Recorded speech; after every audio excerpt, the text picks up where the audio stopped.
Бұл тек қана студенттерге және вақтыда жұмыс жасайтын адамдарға арналған.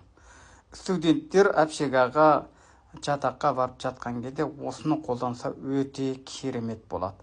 Жаздың күндері масадан, шыбыннан сақтайды, қыстың күндері де жарықтан, тыныштықтан сақтайды.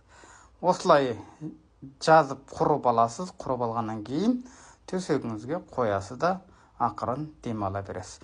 Не достар, бұл да жаңадан шығып жатқан хитталар. Егер алам десеңіздер, комментарийға жазсаңыздар, біз өзіміз хабарласамыз. Және осы аптаның соңында осы Қытайдың TikTok'ын қалай пайдаланып, осындай хитталарды қайдан көру сияқты мастер-класс өткіземіз. Мастер-классқа қатысу үшін комментарийға TikTok деп жазып берсеңіз болды.